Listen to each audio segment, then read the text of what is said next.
Oh man, that trigger pull. That right there is the reason why I wanted this blaster so badly, because that just feels amazing.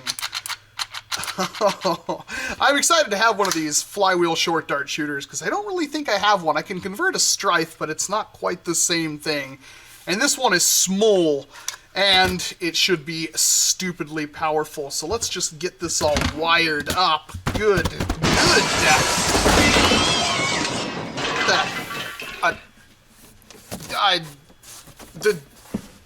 Okay, yeah, sure. I'll take your blaster.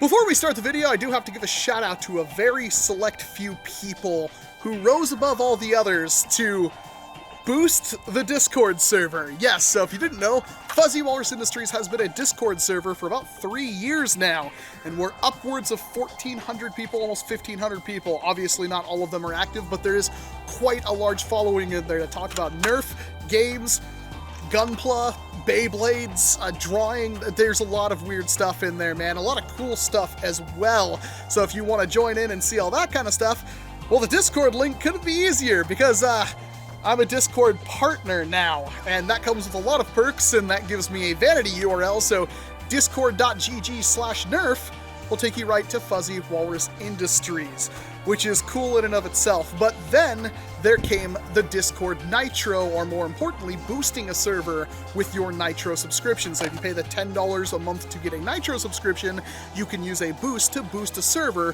which levels up the server and gives everybody in that server perks. Probably the most important one is the way better audio quality, but you also get a way larger file sharing size. So instead of the 8 megabytes, you get like 50 or 100 or something crazy like that, to really bring your posting memes to the next level. So, thank you very much to the following people: Ace of the Crew Auxiliary, Casual Felon, Dr. Jex, Homely, Cozidian, McDoyle, Nerf Modix, Robert the Crazy Buffalo, myself, and Dozy. You guys are amazing. Thank you very much for your support. Thank you for making Fuzzy Walrus Industries the absolute coolest place in the hobby. And if you want to join and boost the server yourself, well, I'll be mentioning you in a video, and you'll make it an even better place, because we're so close to that level 3, and that would be pretty amazing. But enough about that. I gotta review this thing and shoot a whole bunch. So it finally happened. I got myself one of the mythical, now sold out and could be unobtainium in the very near future, Dart Zone Pro Mark 1s. Pro Series Mark 1. And how did I get this, you may ask? Did I spend the 180 American ducats to get something like this? No, I can't afford $180. There's absolutely no way. That did not happen. Was it sent to me from Primetime Toys themselves? No, that didn't happen either. That wasn't even an option, apparently. So how did I get my hands on one of these? Well, a brave viewer, whom I had never had talked to, I don't think, before this, had sent me it. And I'm gonna keep them anonymous. They know who they are. But thank you very much, and if you want to, you can leave a comment down below and I will pin it. But I can't honestly thank you enough, because this is one heck of a thing to send me, and you got there just in time, because now they are officially sold out.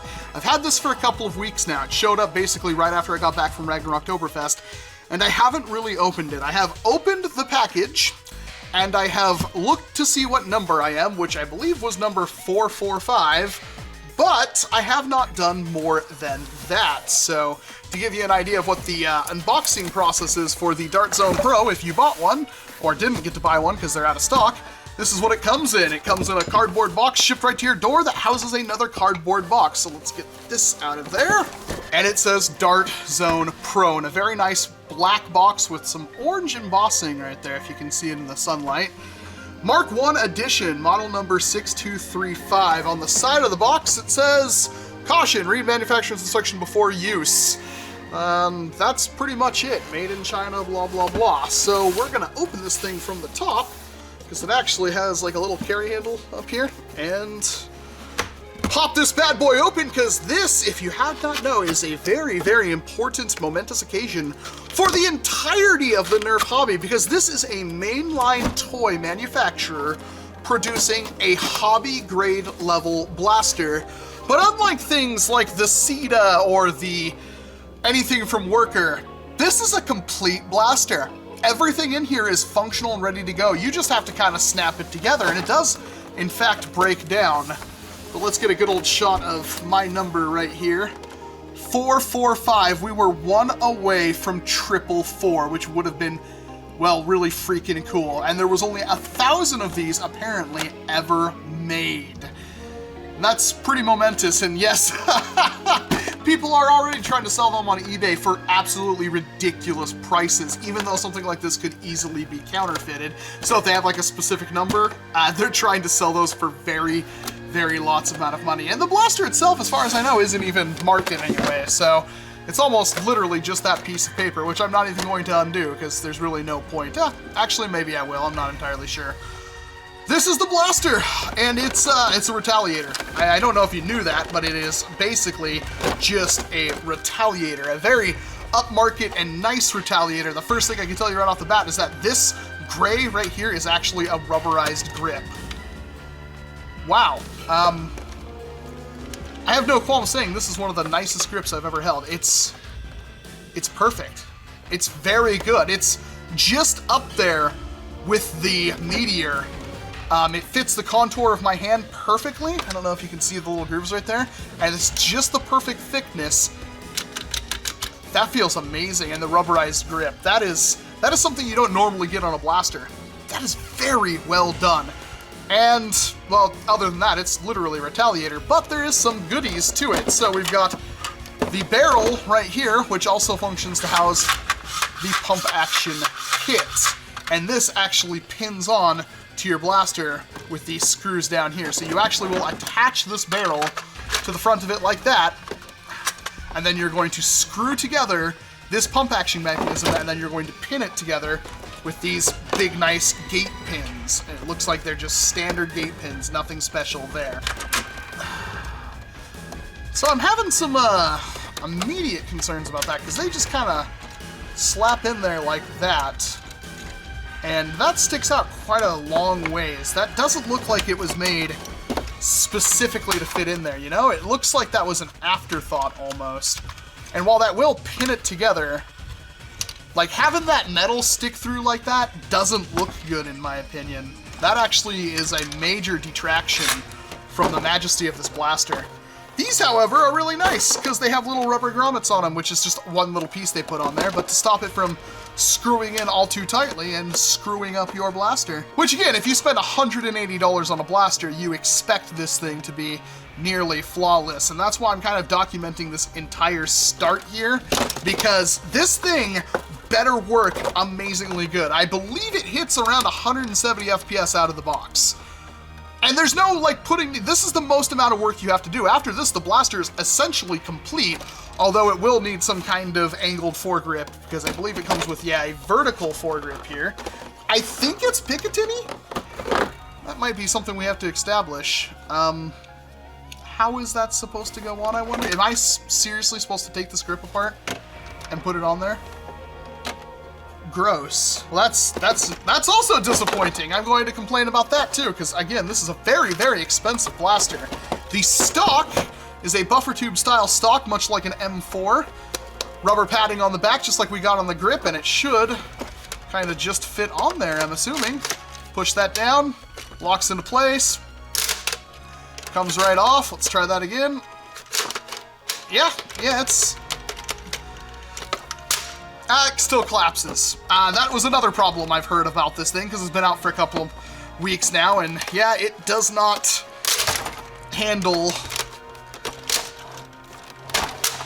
Yeah, it just kind of snaps forward. Well, I personally will keep it in the fully closed position, because that's the most comfortable for me. But that's another problem that can be fixed, so we're kind of already 2 strikes into this thing. That's not great. I mean, I can deal with the pin thing, but I know I'm being negative, but this thing should blow me away performance-wise. We've got some sights right here. Pretty typical plastic reproductions of what you would expect, kind of like the ones you can get from Worker and whatnot, which are just repurposed airsoft sights, and I guess they could work with real steel, although I doubt you'd want to. doesn't look like they're adjustable in any way. No, they just have adjustment knobs on them, which is a bit of a shame. These could have been a little bit better, and it looks like they probably just snap on. Yeah. There's no locking mechanism or anything like that. They don't even fold down. I really hope this is a Picatinny rail. It looks like a Picatinny rail. Okay, alright. We've got a barrel insert here. It comes installed with a metal barrel, but it has a plastic barrel if you want to do that, which there may be a reason to. We've got a tool here. Not entirely sure what this tool does yet, although I'm sure it's important in some regard. And we get the magazines. So the first one is this very, very, very similar to a katana mag. Like straight up, this is like a Jet Blaster katana mag. That's incredible. And then we get a full-length mag here, which is interesting because I don't know if any of the Dart Zone blasters to come with a magazine. They're mostly hopper or belt fed. But this is, I mean, 15 rounds short dart mag because yes, as you probably figured out, it comes with short darts. And I have been interested to get my hands on these. Not a whole lot of them. Comes with about, looks like 1 mag each. But the interesting part of these darts is the design. They are different, and I'm not talking about just the head. These are a completely different design than we're used to. I don't know how well you can see that, but these have ridges on the side of the foam, which makes them look like bamboo. Thus, they've been dubbed bamboo darts. The heads have holes in them, but they are very, very rubbery, but very, very solid feeling as well. This will compress no problem, but they feel really nice. They still have your standard hole in them to make them useful for, I'm assuming, all other types of compatibility. Would be nice if they were solid foam. The cut-down versions are actually different. So the half darts have the ridges in different places. These aren't just cut-down versions of these. That is pretty interesting, but otherwise they are the same thing.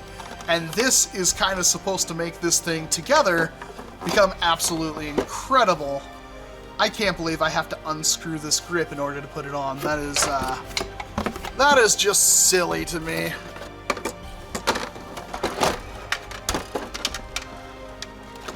So really quick, can I put on a rival sight on this thing? Because that would be pretty ballin'. And no, I cannot. Okay. Can I, however, put on a Picatinny accessory? Yes, this will fit. Yes, so these are completely 100% Picatinny compatible. So if you want to change out this priming grip with a airsoft, real steel, whatever Picatinny accessory, you totally can. That is good to know because, quite frankly, these sights are terrible. But it is pretty much ready to go now. I mean, most of this is just putting the pins in, screwing these in, and getting this thing ready for action. Now, we will start with the full lengths, and we will load up the magazine to see how well. That's a very nice magazine spring. Not bad, not bad. And it's kind of cool that they adapted this to work with both types of darts right out of the box, because more competitive people are obviously going to use the short darts, but for your normal plinking and for complete dart compatibility, you'll probably want the full-length darts, and that was an interesting mechanic. However, I do have a problem with this, and that is very apparent if you were paying attention earlier when I was kind of playing with that pump grip. And if you do want more of these magazines, they already have announced that they're selling more of them on their website. I believe you can get these typical magazines right here for, I believe it's $30 or $40. But more importantly, in my opinion, the short dart magazines, I know for a fact, you can get those for, you get $30 for 3 of these mags without any of the attachments, but if you want the 3 attachments, not sure why you would, but if you did, you can get them for $40 with 3 mags and 3 of the attachments. And I believe these are just $30 by themselves, but I'm not entirely sure, because honestly, I don't think it matters. Although it is a very nice mag. Very, very rigid. Looks pretty cool. Says Dart Zone Pro 15 on the side of it. Let us load it up. The prime is very soft. That was exceptionally easy. We'll just go ahead and remove this box at this point before I get the crazy idea of testing velocity against it. Box here just filled with rival rounds. Let's see how it does on the cardboard test. So that left a ringing in my ears. The trigger pull is really interesting. It has pretty much a lot of slop until about right there, and then it starts engaging the catch, but it's, again, a rather smooth trigger pull, unlike the, say, a upgraded Retaliator, which has a monstrous trigger pull unless you actually upgrade the trigger. That's not half bad at all. But of course, you want to see some FPS numbers. So, this also does not lock up. It actually kind of wiggles after you prime it, which could be an issue there. We'll talk about that in a bit. I've heard this thing is a monster to take apart, but that is an interesting mechanic. 165. Again, the prime is exceptionally light. 168. 168 again. 165. So, that's pretty darn good right there, but let's change this to the short dart mag. That should give us a boost in performance, so let's see. I gotta hand it to him, the foam on this dart feels really nice. It feels a lot better than like the Adventure Force waffles and whatnot. I'm not sure if there's actually a difference, but it certainly feels nicer. Alright, cardboard test. Did not pierce it, although that is to be expected with these soft rubbery heads. But most importantly, what's she hitting through the chronograph? We got a 169. Can we break the 170? 168. Bounced back, I'm a little too close to the 171. 177. 173. 173 again. 168. This thing sounds mean. This actually hurts my ears to be firing right now near my face. So, well, let's talk about what some other people have found out since this thing has come out. Because apparently the Dart Zone Pro doesn't actually have a very good seal on it. The barrel seal and whatnot is exceptionally bad, which is incredible because just about everything else they kind of paid attention to the hobby on with this one. It is, I actually don't, you cannot, it does have some kind of air restrictor, I know that, but you cannot deprime it, which may be some kind of safety thing on it. It does actually have a crossbar safety too, so keep that in mind. When you put that in, you cannot pull the trigger. That explains the slop at the beginning of the trigger pull. But yeah, this is having a couple of issues shooting darts that aren't the Dart Zone Pro darts because the seal is rather terrible. The spring load and everything like that, the internals, are all very, very similar to a Retaliator. But it's also very hard to get inside this blaster, I've been told, because a lot of things are kind of clipped together. But the darts themselves, like, out of the box is what I really have to score this thing on, and I mean, is that worth it to you? You're paying about $180, or at least you would have if this thing wasn't sold out now. Kind of makes this entire review pointless, isn't it? To get about 177 FPS, I think was our highest shot, so around 150, 160, 170 on the higher ends. Is that worth it? Well, for a lot of you, yes, because you probably don't have a blaster that hits anywhere near this hard, and the most important thing, I think, is that this blaster, out of the box, works. You don't have to do anything else with it. You don't have to put internals into it. You don't have to watch a building guide online or anything like that. It works completely as it is, which is a good idea from Dart Zone. There are obviously concerns though, because its dart compatibility is somewhat lacking. If you try to use any other short darts, it doesn't exactly work. And I honestly wonder how well it works with cut down Adventure Force waffles. But the biggest-ish thing is that these darts are really good. These are really, really nice darts they have, and they will start selling them on their website. And, I mean, if all things considered, I really hope they just start selling them everywhere, because hopefully these darts are compatible with pretty much every blaster, and we can just all switch to these. But I don't think we'll ever see a dart like this on store shelves. I think there's a choking hazard with something like this. That's why they can't sell something like this, I'm guessing? I'm not entirely sure. I do know this blaster hits way too hard to be on store shelves. Mag release is, wow, that was really good. Hold on, does that actually fully eject darts? Mags every time? So let's get that in there. Let's take a shot. 167. Does that just... No, I must have just gotten lucky. Oh, wait, no.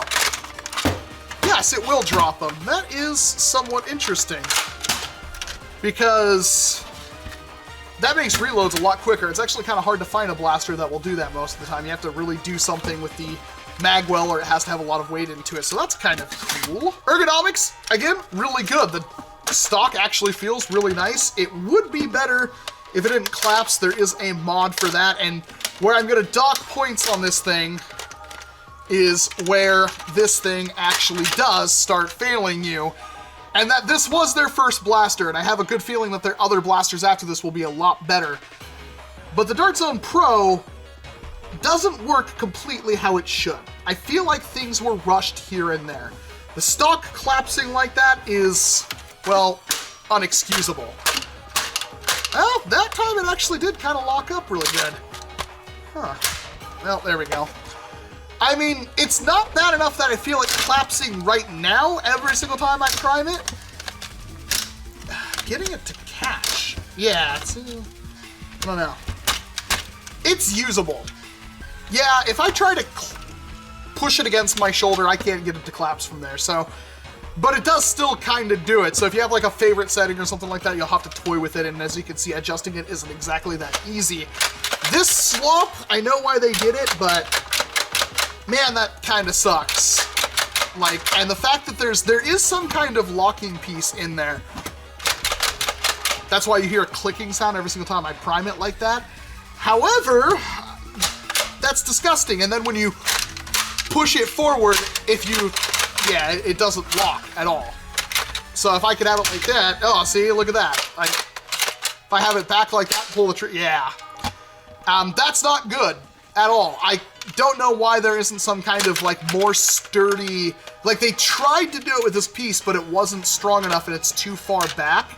But there needs to be an actual full click up at the loaded position that requires a little bit of force or maybe some play with the trigger to release. Something like that, because that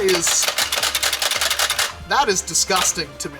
I think the lack of paint is also something I don't really appreciate on this. I would like just like decals and stuff on it. There's a lot of detail that you can kind of see if I shine it in the light, but other than that, like even the Dart Zone Pro on the side, it's just molded on there. It's not painted or anything like that. Powered by PTDZ, embossed on the gray right there, but not very good. I mean, the rubberized grip and everything is really nice, but the rest of it just looks kind of typical. That being said, if you look closely, you can see they have layering to the plastic with gray pieces behind it, and this thing feels so solid. There's not really a wiggle anywhere on this thing.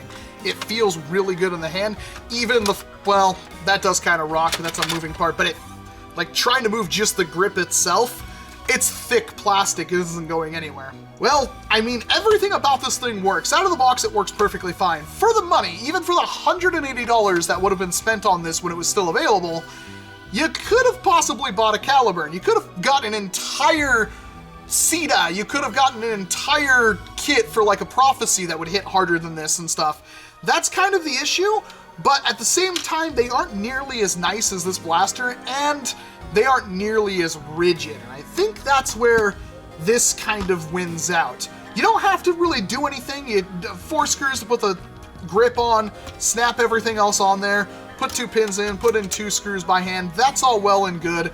This needs to fix. The sights were absolute garbage. There are things that need to be fixed. So for $180, you're kind of paying a premium to not have to do a whole lot with your blaster, which is great. Again, out of the box, 170 FPS, that's pretty darn good.